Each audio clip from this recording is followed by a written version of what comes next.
end is often the beginning. Thank you very much. Could the clerk please call the roll? There are 9 present. And I understand Marcus Savaglio is on his way, so we should see him shortly. Next is the Pledge of Allegiance. We have a special guest tonight. Boy Scout Connor Miller is from Troop 801 at Grace Episcopal Church. Connor, please come up to the front and lead us in the Pledge of Allegiance. Please stand.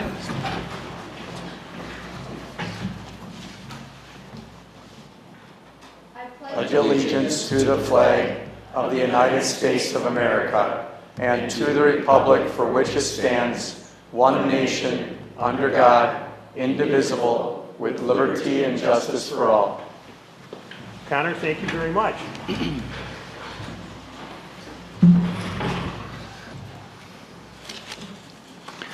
Next item on the agenda is the approval of the minutes from our last Common Council meeting. Alderperson Wolf. Thank you, Mayor. I make a motion to approve. Second. Thank you for that motion and support.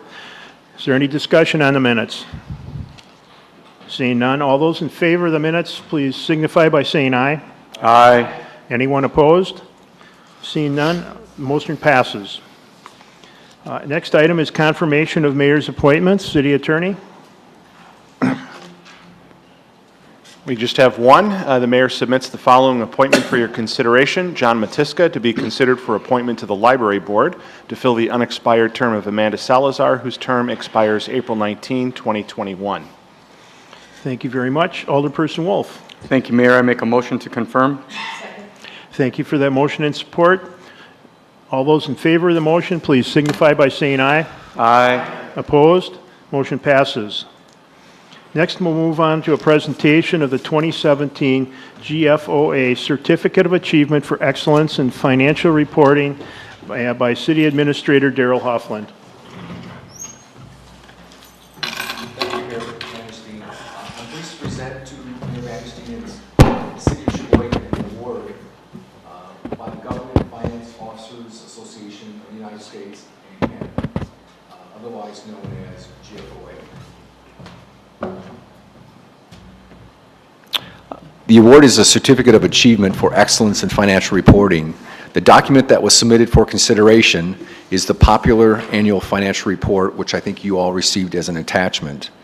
The award reflects the city's commitment, not only of its Common Council, but its staff to meeting the highest principles of government finance reporting. In order to receive the award, the city had to satisfy nationally recognized guidelines. The document in this award reinforces the city's strategic plan's focus areas of governing and fiscal management and communication. It is the city's goal to provide open and transparent financial documents to empower its residents, staff, and officials to make informed decisions regarding the future needs of the city. This is the first year GFOA has bestowed the city with this recognition. The city is only one of 6 municipalities in Wisconsin to have received this award. There you go. Congratulations.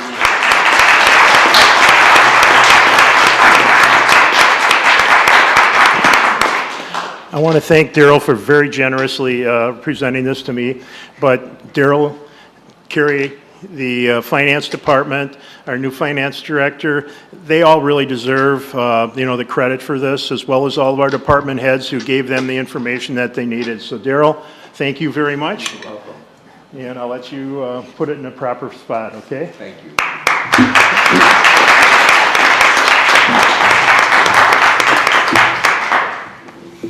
At this time, I'd like to call up Wendy Schmitz.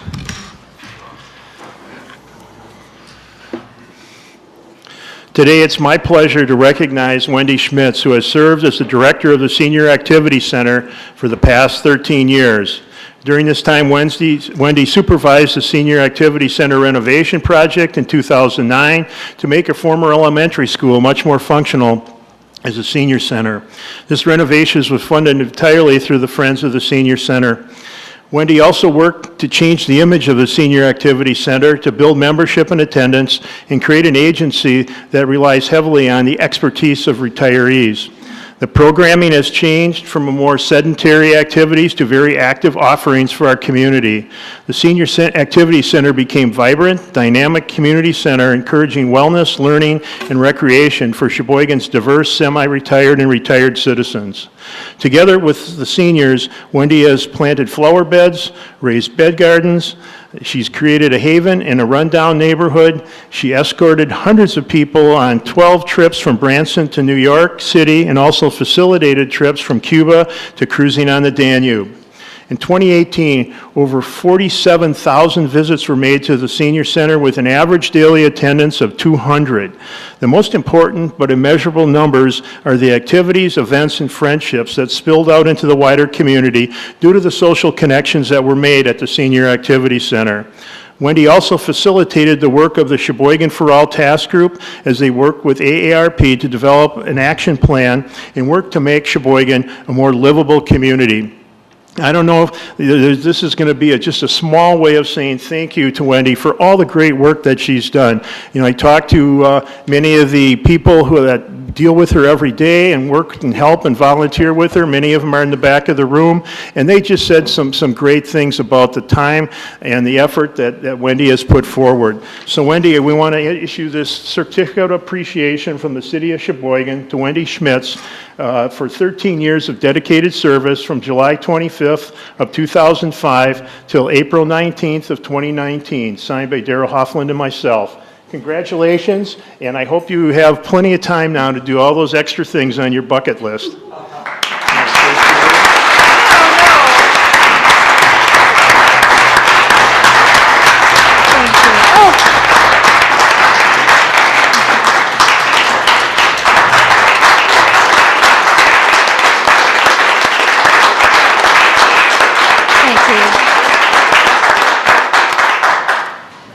I normally have a lot to say. I don't. I couldn't have done it without those great people at the back. And some of the fantastic department heads and many of the older people who've been very supportive. But I think the best thing that's happened to me is Darrell Hoffland, because when I first came here, I was charged with saving the senior center. Along the way, the council has often wanted to hand us over to the nonprofit organization, but Darrell gave me his full support, and I think that that has been shown in the fact that you've now elevated the position to be a director of senior services, and I just think that there's a great future, and I thank you for that. Thank you. You're welcome.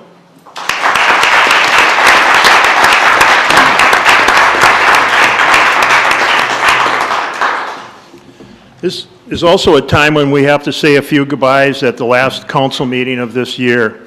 And I'd like to give a certificate of appreciation to Alderperson Ron Rindfleisch for 2 years of dedicated service. During this short period of time, he served as the Finance and Personnel Committee Chairman. He served on the Law and Licensing Committee, the Licensing Hearings and Public Safety Committee, the Board of License Examiners, which he was chairing, the Capital Improvements Commission, the Senior Activity Center Commission, and the Sheboygan Transit Commission. We were really able to take advantage of all the experiences that Ron has had in his past, in his volunteer life and his work life. And Ron, thank you so much for the time you gave us.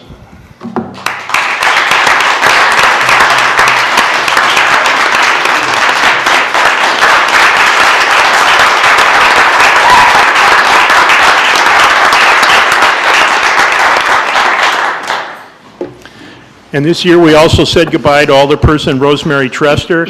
Rosemary served for 3 years of dedicated service, and she served on the Licensing Hearings and Public Safety Committee, the Law and Licensing Committee, Public Protection and Safety, the Library Board, the Historic Preservation and Housing Rehab Loan Commission, and the Sheboygan County Emergency Medical Services Council. Rosemary was not able to be with us today because her husband had to take a trip to the hospital out of town. And I'll get this to her tomorrow. A few other announcements. Coming up on Friday, May 3rd is the National Day of Prayer. The Sheboygan group will gather at noon at Fountain Park United Methodist Church. We also are conducting the Mayor's Challenge for Water Conservation, that's including April 1st through April 30th. We challenge our residents to conserve water, energy, and other natural resources on behalf of the city through a series of informative, easy-to-use pledges online. Just do your part this Earth Month by going to mywaterpledge.com to participate. Our police department is offering free violent intruder active shooter training on April 26th April 24th from 6 p.m. to 9 p.m. at Sheboygan South High School. You can contact Sergeant Andy Cudninger to make a reservation. We need to know how many people will participate. This training is called ALICE, Alert, Lockdown, Inform, Counter, and Escape. It's an effort to help educate more community members. The Sheboygan Police Department is now offering this free ALICE training program. And then Arbor Day is coming up on April 26th. At 10:30 at J.C. Park, we'll have a Sheboygan celebration. The city will be receiving its 41st year of continuous Tree City recognitions. That means that Sheboygan was the first community to meet the guidelines set up by the Arbor Day Foundation and has met those guidelines for every year since. April 27th will be Drug Take-Back Day, and it'll be available all day, 24/7, at Walgreens on 14th and Erie and the Sheboygan Police Department. And then winter parking rules, the alternate side parking will end on April 30th. And you all saw the announcement about our new fire chief, Eric Montanello, and he should be starting around mid-May. And for the council members, I just want to give you a reminder that tomorrow we'll be meeting in the lobby at 7 o'clock for a photo, and then we should be able to start our meeting at 7:30. And it's just 49 more days until we plan to move back into City Hall for our Common Council meeting on June 3rd. Thank you.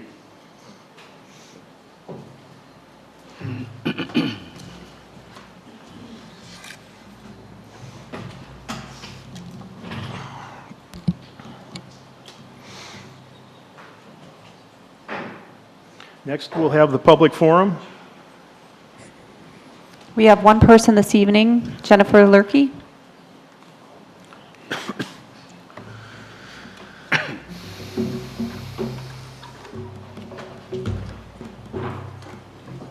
You state your name and address for us, please. Jennifer Lurkey, 111 Highland Drive, Glenbeulah, Wisconsin. Thank you. You'll have 5 minutes. Thank you. I'm here today regarding Resolution 204-1819, which is on the agenda for tonight's Common Council meeting, to voice the Armory Community Project's concerns with that resolution. One, we feel that it's premature to enter into such a contract right now, as demolition can't proceed until mid-June. Two, we're aware that somebody else is interested in the building, and I can confirm this as well, as I'll be touring the building with them on April 24th. It's a reputable developer with a proven record not only in this city but across the country. They are looking to turn it into an event center with a restaurant and a hotel in the rear of the site. They've done 2 similar projects in Wisconsin. 3, the city would be bound under contract if this developer made an offer to purchase or expressed an interest in pursuing a redevelopment agreement. Based on how the contract is written, the city would be allowed to break the contract, but the city would incur a financial penalty. Why enter into a contract that may need to be broken? Why approve a contract that could incur a financial penalty? Why approve a contract without quantifying how much that penalty would be? Best Enterprises will likely be ordering equipment and materials, placing deposits and down payments on them in a mobilization effort so that they can begin in mid-June. Why waste their time and taxpayer money? 4, the resolution says city officials are authorized to enter into a contract. The resolution was not amended to say that the mayor had to wait until the developer completed his due diligence. If the resolution is approved, he would be allowed to enter into the contract whenever he wants. The resolution should be amended. 5, the resolution says demolition shall not begin until the city attorney provides a written opinion to the city administrator confirming that A, review by the state historic preservation officer has been completed, and B, demolition may occur in compliance with the historic preservation regulations contained in section 15916 of the Sheboygan zoning ordinance. On such a contentious issue, the city attorney should have to provide a written opinion to Common Council before demolition can begin, not the city administrator. 6, there are several portions of Section 15916 that we believe the city is not in compliance with, and there'll be more to come on that on a later date. 7, because more than 1 acre of land will be disturbed, the city needs a permit from the Wisconsin Department of Natural Resources before demolition can begin. However, this is missing from the resolution, and the resolution should be amended to include it.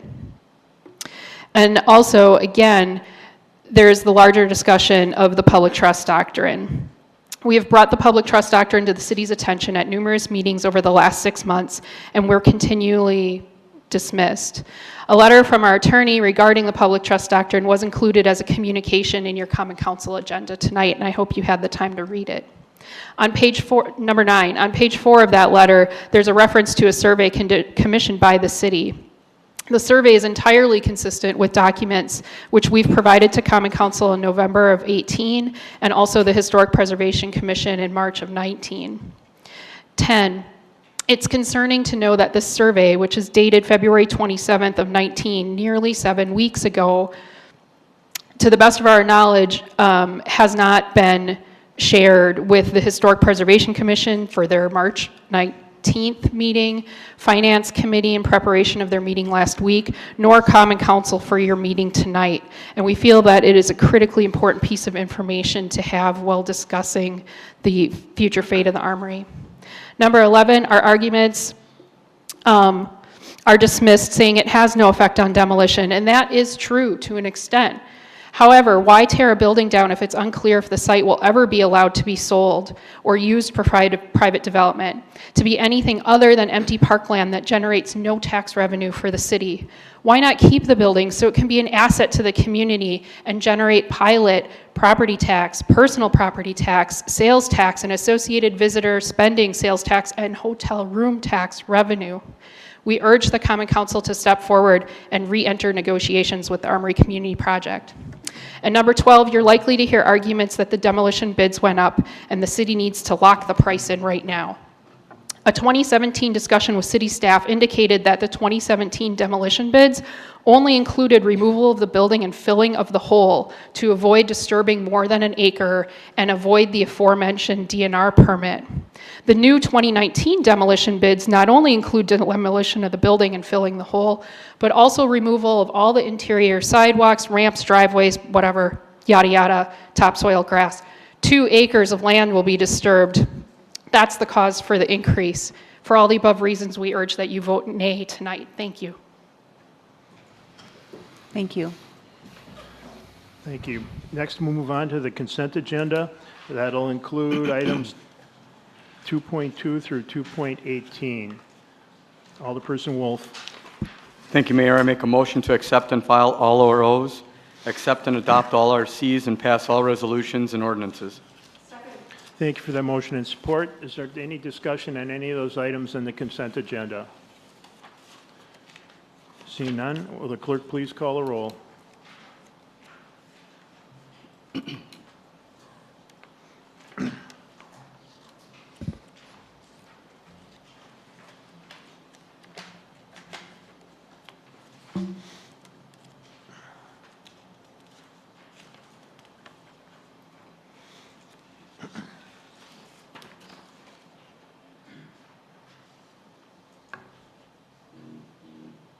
Ten ayes.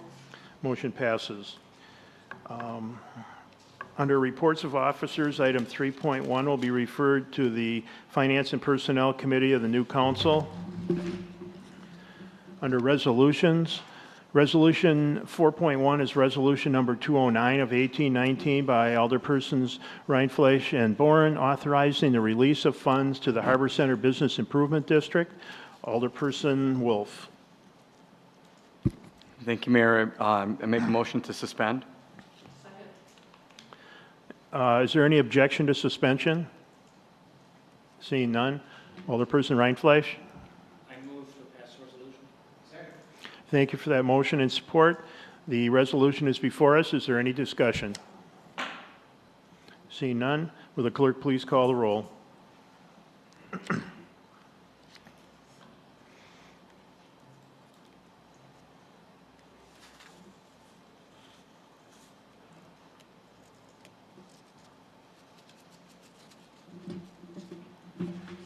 10 eyes. Motion passes. Item 4.2 and 4.3 will be referred to the Finance and Personnel Committee and the Public Works Committee of the new council. Under reports of committees, item 5.1 is RC number 305 of 1819 by the Finance and Personnel Committee, to whom was referred resolution number 187 of 1819 by Alderpersons Rindfleisch and Bourne, authorizing the City of Sheboygan to enter into a contract with Municipal Property Insurance Company for building property insurance coverage, and recommends approving the resolution. Alderperson Rindfleisch. Move to accept and adopt and pass the resolution. Second. Thank you for that motion and support. Is there any discussion? Alderperson Bourne. Thank you, Mayor. Just a clarification from our finance director. The resolution says not to exceed $130,000, and then the latest premium on the document itself is $127,727. Is that the final amount? Artie? The correct premium is $125,754. 125,750? 754. Okay, thank you very much. Is there any other discussion? Would the clerk please call the roll?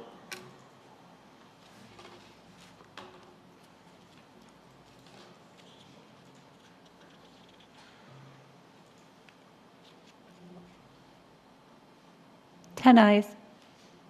Motion passes. Item 5.2 is RC number 306 of 1819 by the Committee of the Whole, to whom was referred RC number 289 of 1819 by the Public Works Committee, and resolution number 190 of 1819 by Alderpersons Wolf and Sorensen, expressing the sense of the council that transitioning to an automated garbage and recycling collection program is in the best interest of the city, and recommends approving the resolution. Alderperson Sorensen. Thank you, Mr. Mayor. I move that we accept and adopt and pass the resolution. Second. Thank you for that motion and support. Under discussion. Alderperson Bourne. Thank you, Mayor. I'm going to support this tonight. I think it's a good idea, but I did have one question on the $4 fee that goes along with this. What are going to be the parameters as we go forward as far as an increase of the fee, keeping it the same, possibly lowering it? If Director Biebel could maybe address that for us. Director Biebel. The plan is during the 2020 budget process, we will be gathering further detail. One of the big key factors is going to be our contract for tipping and transfer of our recyclables for processing. That is due at the end of this year. We will be going out for new proposals very shortly to get some better pricing, so we'd have that in advance already for the budget process, so we can work on that figure, what it actually would be. However, in today's news, we'd heard that Waste Management is now in the process of acquiring Advanced Disposal, therefore leaving really just one vendor in our entire area to really negotiate with moving forward. So that will play a key factor as we continue to deliberate and figure out what this final cost will be. Thank you. Any other discussion? Seeing none, will the clerk please call the roll?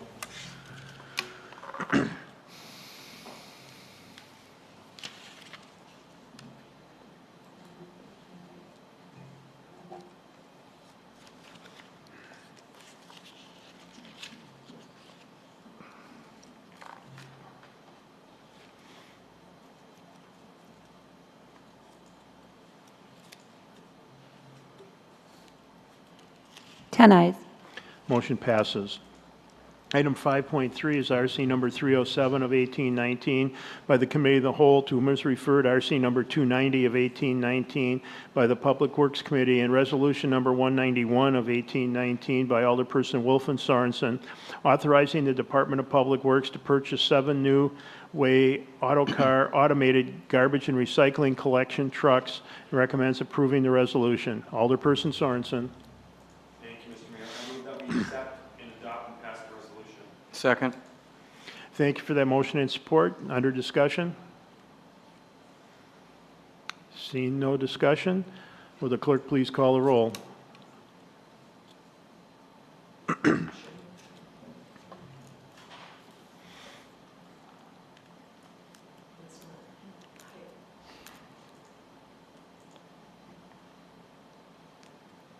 10 eyes. Motion passes. Item 5.4 is RC number 308 of 1819 by the Committee of the Whole, to whom is referred RC number 284 of 1819 by the Public Works Committee, and Resolution number 192 of 1819 by Alderpersons Wolf and Sorensen, authorizing the appropriate city officials to enter into a contract with Sun Graphics Media for the creation of materials for public education and outreach related to the automated garbage and recycling program, and recommends approving the substitute resolution. Alderperson Sorensen. Thank you, Mr. Mayor. I move that we accept and adopt and pass the substitute resolution. Second. Thank you for that motion and support. Under discussion, Alderperson Savaglio. Thank you, Mr. Mayor. I recently received an email from another vendor interested in bidding on this project. I am still very frustrated that we did not put this project out for bid, and this bidder is also a local marketing firm. I would respectfully like to request that this be amended to go back to committee. Okay, we have an amendment. Is there a second? Second. Okay, we have an amendment on the floor. Discussion on the amendment. Alderperson Donahue. I would like some information from Attorney Adams with respect to items that are typically bid and items that are typically not bid. This is a service contract. I don't know that I can say typically or atypically. It is not required to be bid under our statutes or our ordinances. I'd like to ask DPW Director David Biebel to tell us the process he went through on this. Yeah, again, as I reiterated at the Committee of the Whole meeting, typically professional service contracts like the one as presented this evening, they're a negotiated type of contract. We work with vendors that we have relationships with, have past experience with. Sun Graphics had some experience that we've dealt with our stormwater education, information education program that we partnered with the county with. So typically, this is not uncommon. We enter negotiations with vendors like this. We do it routinely with engineering contracts. Just for instance, we entered into contract with Excel Engineering for engineering around the tannery site, for instance, that development, the Badger Lofts apartment complex. So again, that was just entered into a contract with them. It's a routine. I think that we've met with Sun Graphics a couple of times in terms of the scope and the deliverables on this. We've gone back and forth with some of the terms and conditions. I have all the confidence that this is a contract that will provide value to the department as well to the city as a whole. And again, it's under the 50,000 threshold, and even that threshold, in a lot of cases for our professional service contracts, we don't. And it's in the process it's not a bid. We would never go out for a bid for a professional services contract. When we go out for what we call it's a request for proposal, and then we use a process called quality-based selection. So it's not even based on price. It's based on the staff's prior work, their resumes, what are their deliverables, what is their timeline on some of the, so there's many factors that go into consultant type of selection. It's not where we're bidding a construction project and we're going to select the low bidder to build this project for us. So there's a lot of intangibles that go into it. Today we just had an interview with the Sheboygan Press. We had some talking points, and this is where we're talking. We want to get some frequently asked questions already developed so that we really want to engage the services so we can get this up and running, because we know this is going to impact the entire community. Thank you for those comments. Any other discussion? Alderperson Donahue? I am going to vote against the referral back to committee. I understand Alderperson Savaglio's concerns, but here's the situation. We need, as a city, to do business on a wide variety of business concerns. We enter into agreements on a regular basis with all sorts of providers, and that entering into those contracts is often predicated on the relationship that we've had in the past with those providers. It's of concern to me that we not complicate relatively straightforward service contracts over much. My concern is that the contract that Sun Graphics is entering into is very complicated. It's a great big hammer hitting a pretty tiny nail. If we put these kinds of matters out for requests for proposals and so forth, it's my concern that contracts not be so complicated and requiring the person who wants to enter into the contract to retain legal counsel to review provisions such as indemnification and so forth.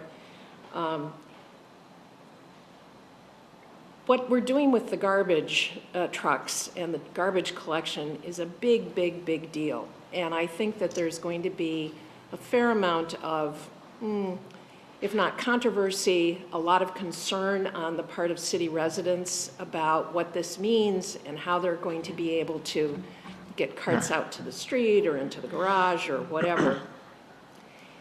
I reviewed the contract.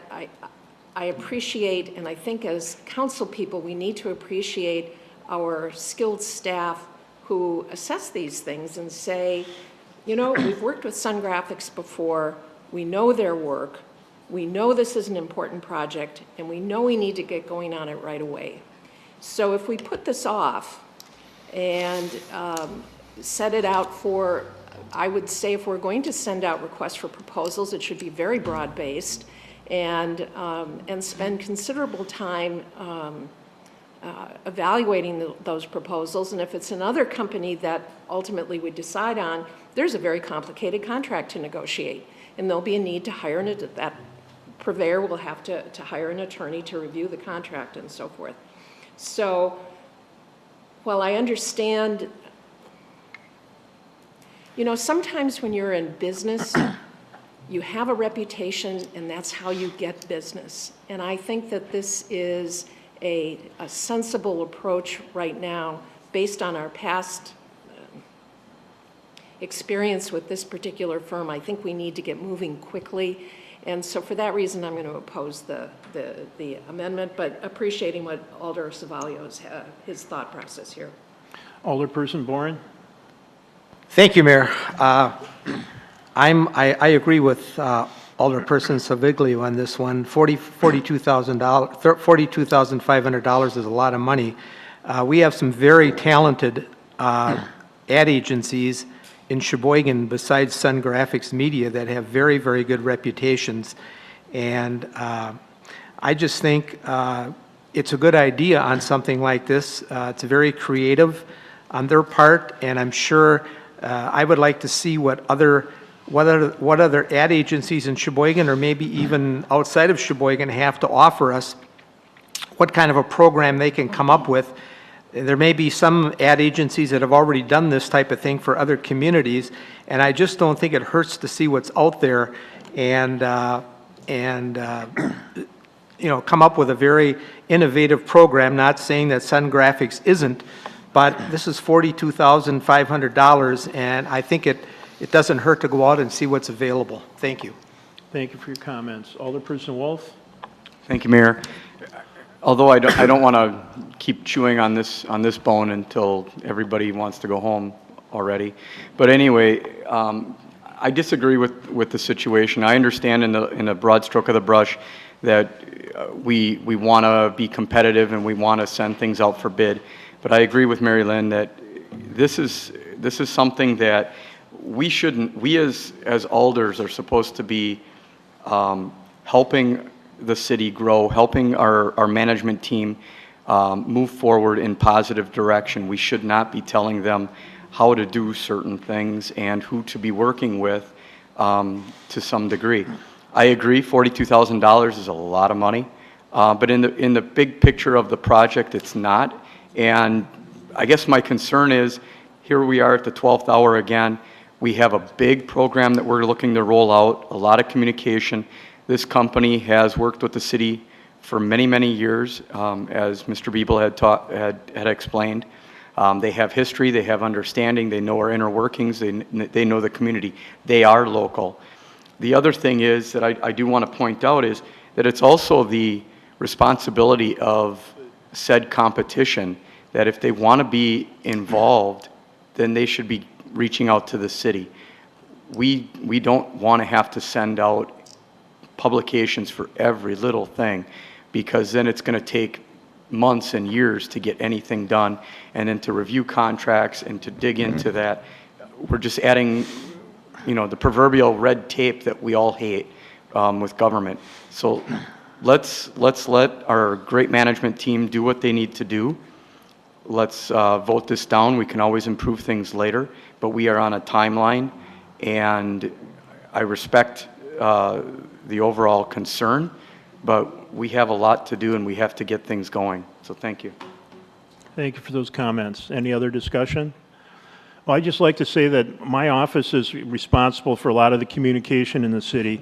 And right after our committee of the whole meeting, we started to see a lot of things popping up on social networks and things like that. And one of the worst things we can do is let that fester, because then those things that are said on those social networks become the facts that people believe. And so I challenged the department right away to try to get something together. And they said they're waiting for this so that they can get some professional help to do a good job and prepare the website that they need, the brochures that they need. And so I really don't want to see this held up, because we're just going to create a problem for ourselves. Alderperson Donahue, I'm sorry you had 2 kicks at the can. Anybody else need to speak? Okay, with that, with no other discussion, clerk, please. Point of information. Sure.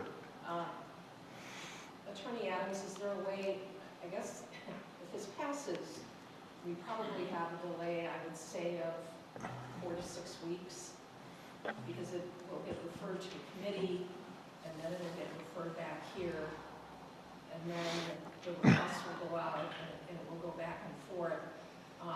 Is there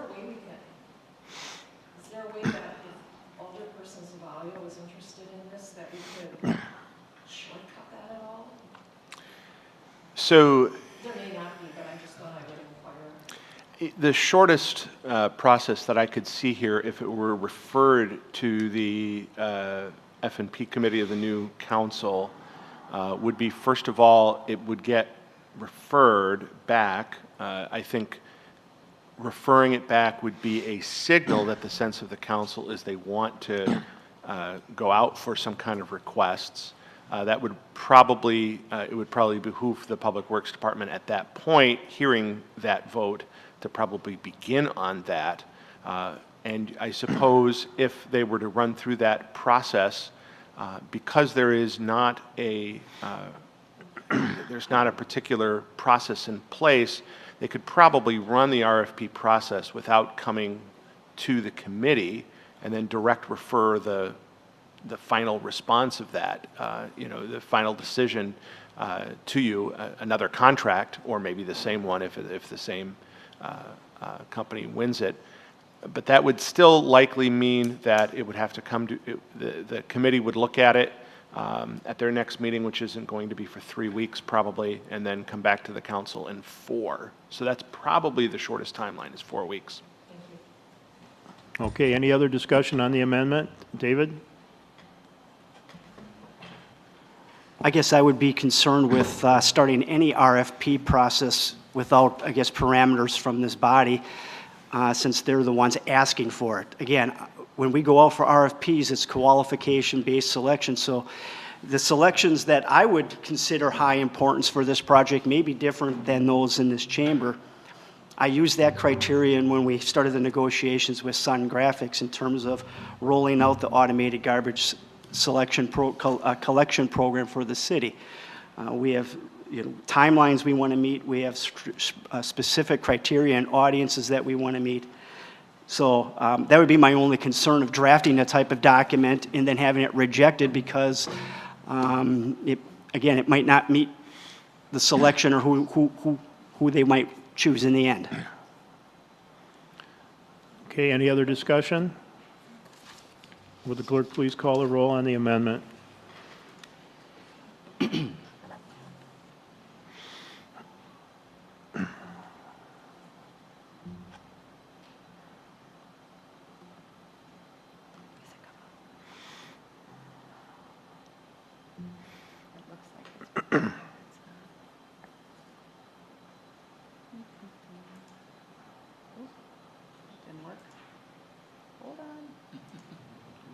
Oh, we all left. Yeah. Sorry about that. I can go now? Yeah, no. Is it working now? No. Oh, there you go.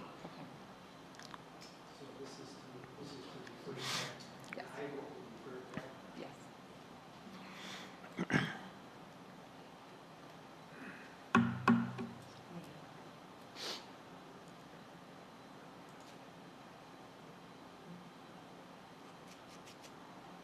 4 ayes, 6 noes. Motion fails. And then we're going back to the motion to accept and adopt and pass the substitute resolution. That's before us for further discussion. Any other discussion? Seeing none, will the clerk please call the roll on the main motion?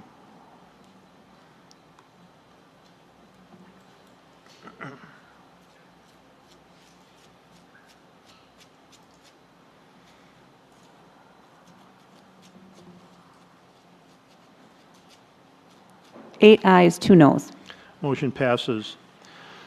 Item 5.5 is RC number 309 of 1819 by the Finance and Personnel Committee, to whom is referred Resolution number 203 of 1819 by Alderpersons Wolf and Sorensen, authorizing a transfer of appropriations in the 2019 budget. It recommends approving the resolution. Alderperson Rindfleisch. I move that we accept and adopt and pass the resolution. Second. Thank you for that motion and support. Is there any discussion? Seeing none, will the clerk please call the roll?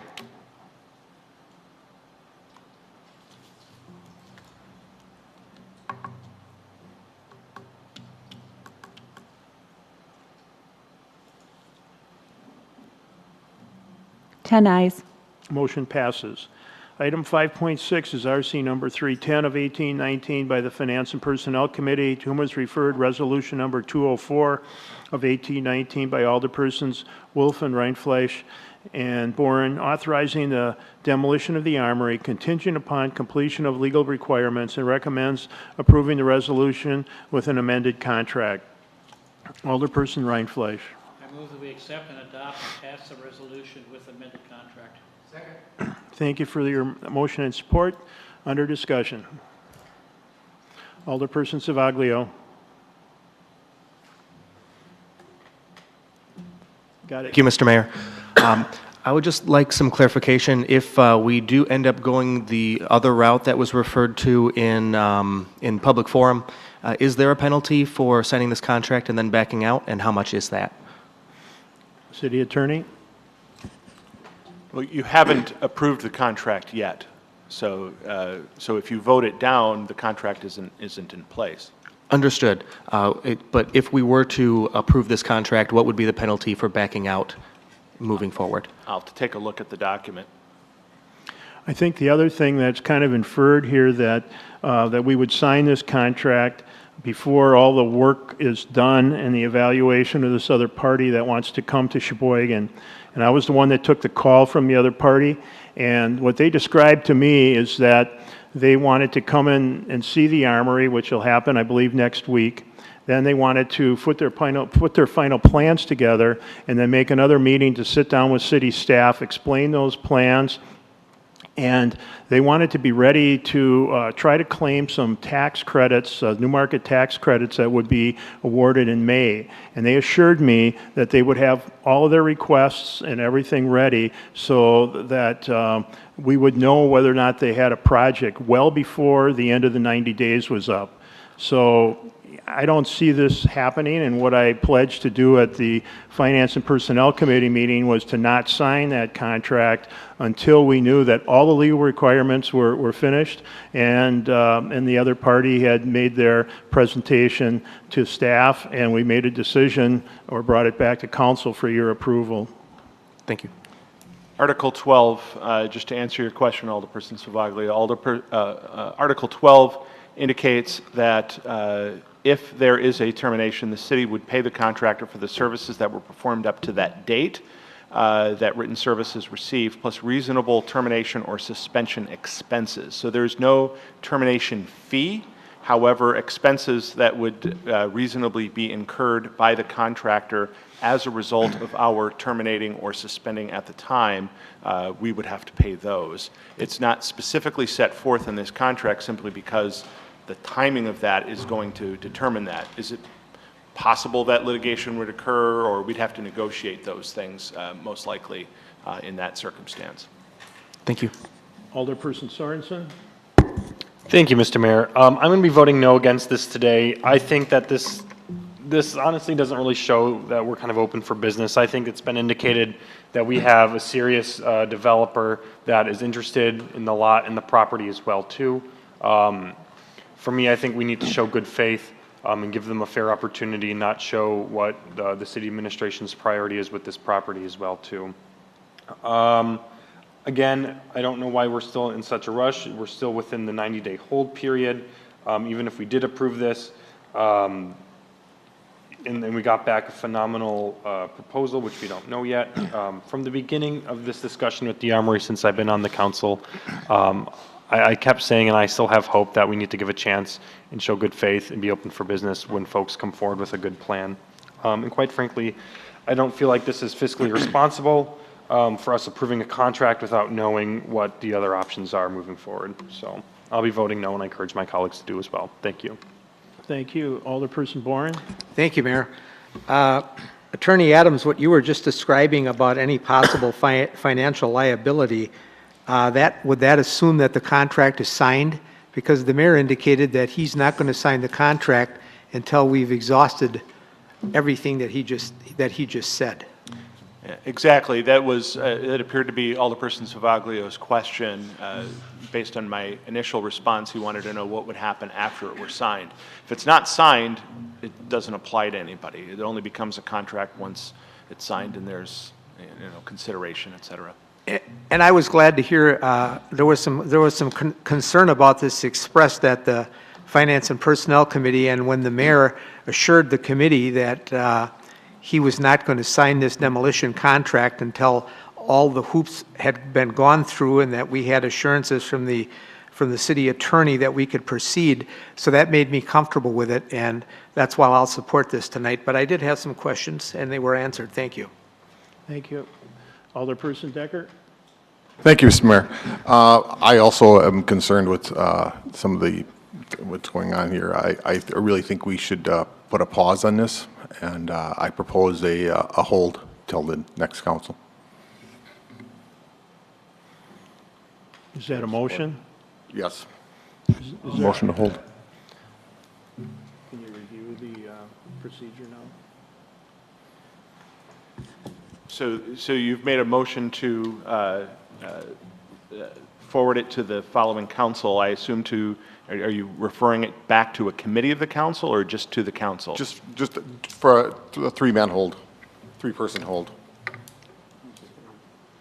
We don't. I don't think that's germane at this meeting. Yeah, that hasn't happened yet. You'd have to follow the procedure for that three-person hold. The process that would happen if you refer it to the next council would be it would simply get referred to the council, and a decision would be made at the following meeting. And then, so we have a motion and a second to hold this item and refer it to the new council. Is that correct? Yes. Okay, is this debatable? A motion to refer is debatable, yes. Okay, is there any? What's the difference between referring back to the new council and the whole?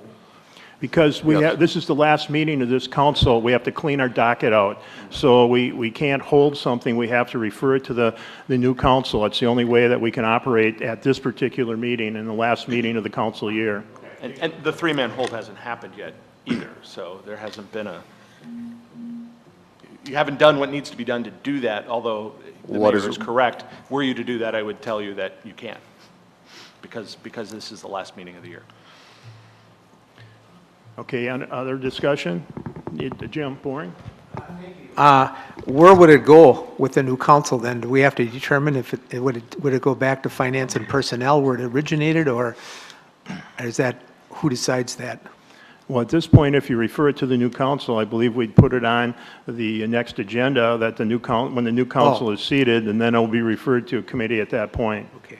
It wouldn't have to be referred to a committee, and because of the time frame, it would not go to the next meeting, which is tomorrow, and it would not go to the meeting after that, which is a week from tonight, because it is not allowed to be on that agenda, so it would go to the first meeting in May.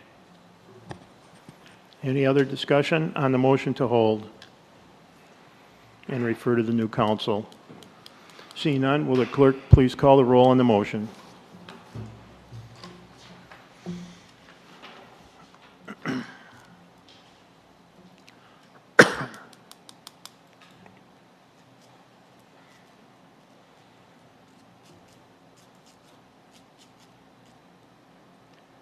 Four ayes, 6 noes. Motion's lost. So we're back to the motion to accept and adopt and pass the resolution with an amended contract. Under further discussion, Alderperson Wolf. Thank you, Mayor. I just have a couple of real quick questions.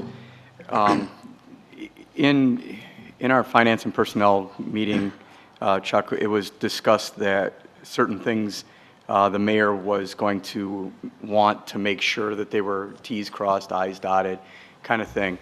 One of the reasons why I'm actually in agreement with moving forward is it puts more pressure on said groups that theoretically have interest in the property.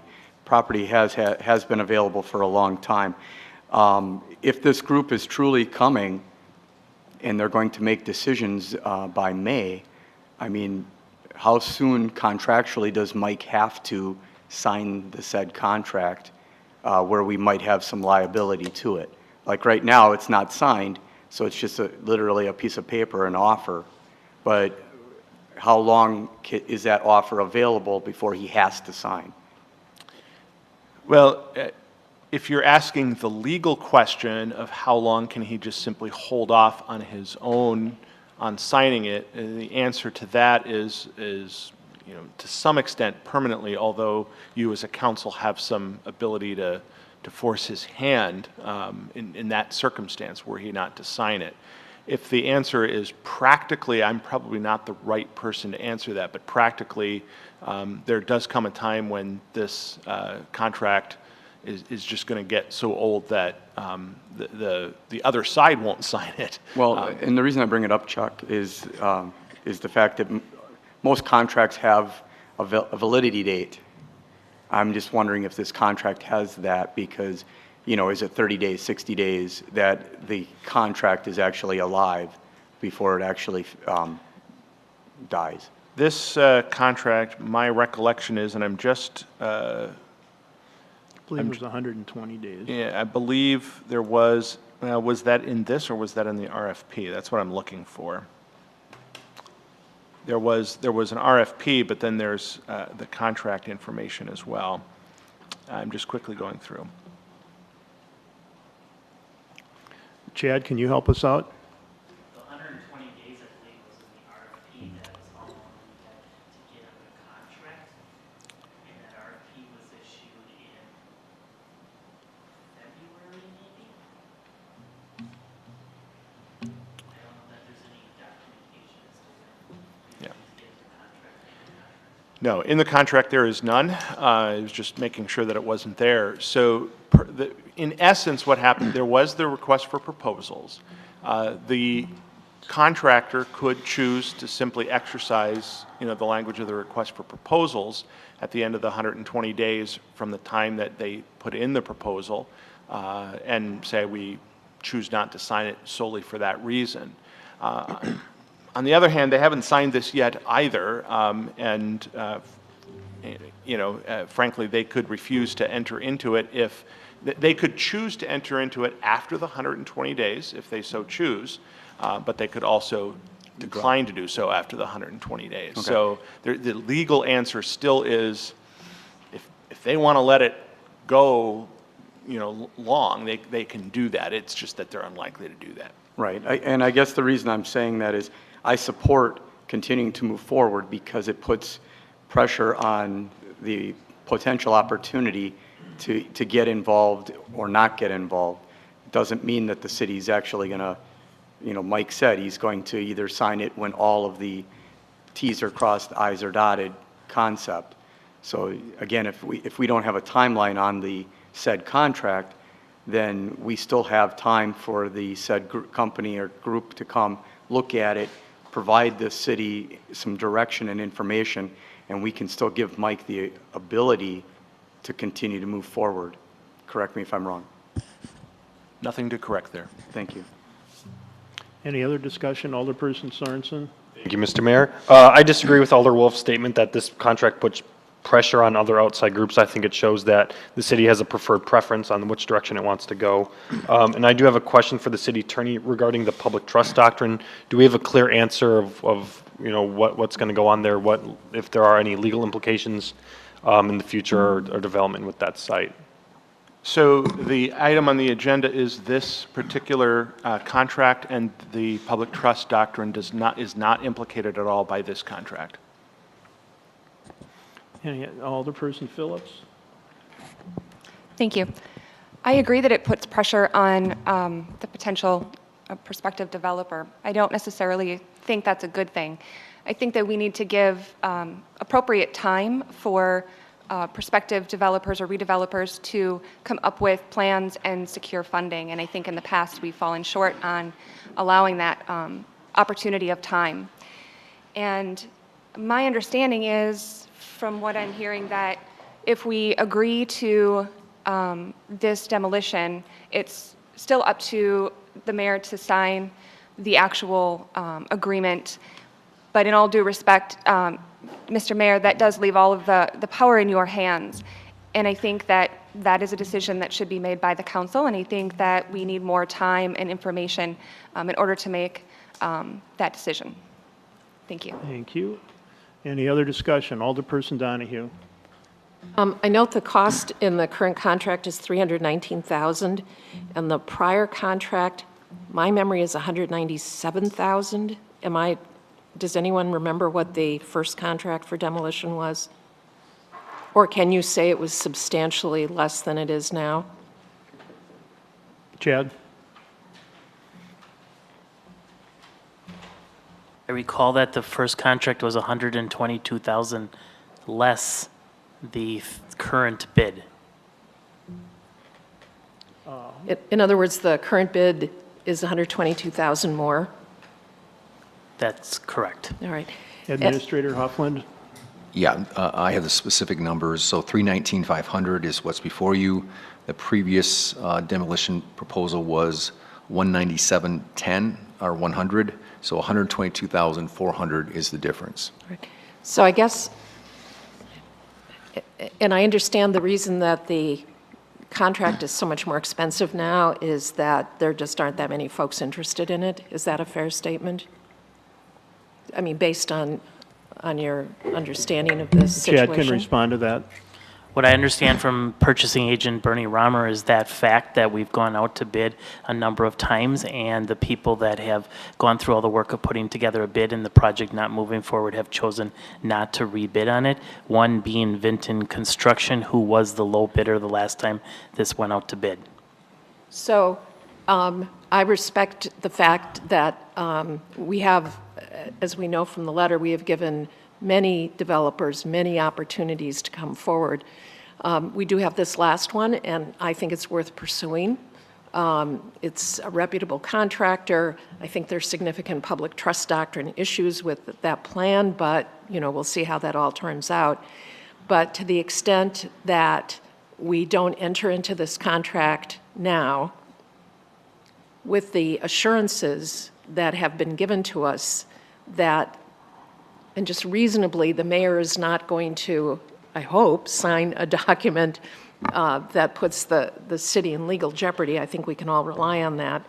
My concern is that this, this contract goes away and the developer decides that, for all the reasons that so many developers have had trouble with this building, that developer doesn't want to go through, then we're back out for bids, and then we're in the soup again.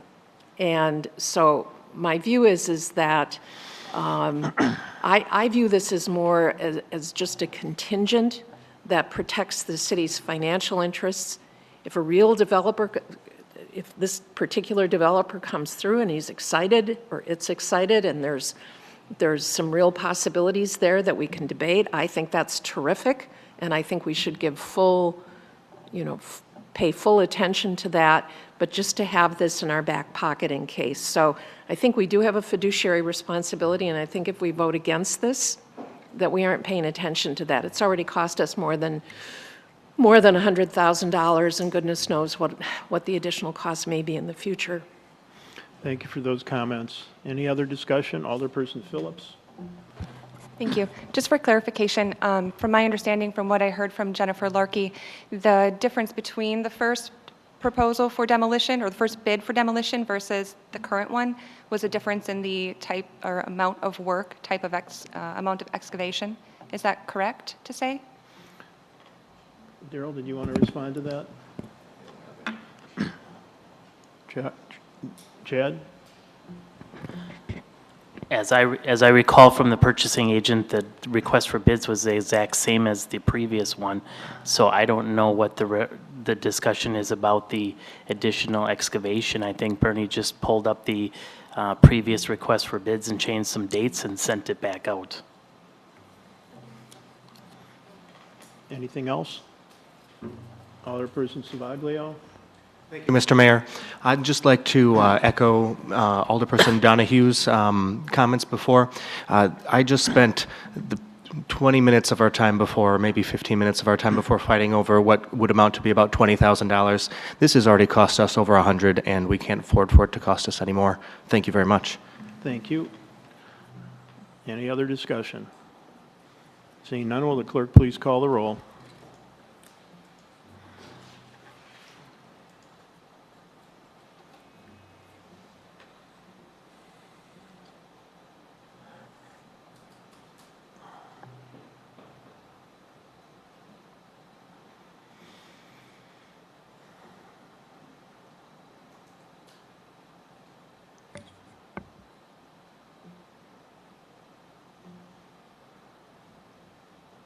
Person born.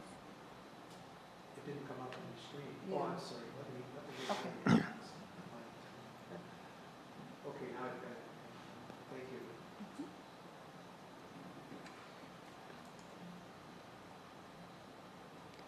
7 ayes, 3 noes. Motion passes. Next item on the agenda is 5.7. It's RC number 311 of 1819 by the Finance and Personnel Committee, to whom is referred resolution number 206 of 1819 by Alderpersons Rindfleisch and Bourne, directing the purchasing agent to seek requests for proposals for an operational and departmental structure study of the City of Sheboygan's Finance Department and Human Resources Department, and recommends approving the resolution. Alderperson Rindfleisch. Thank you for that motion and support. Is there any discussion on the motion? Alderperson Rindfleisch. Continuing the studies like we did with the fire department last year, this is a study of our finance and human resource department. I, at the committee level, wanted to make sure that the study didn't presuppose a combining of the departments, which the initial language could have been interpreted as. So we're modifying the language for that.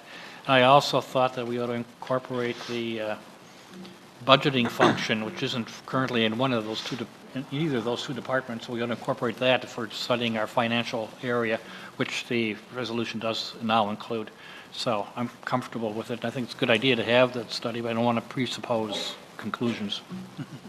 Thank you for those comments. Are there any other discussion? Seeing none, will the clerk please call the roll?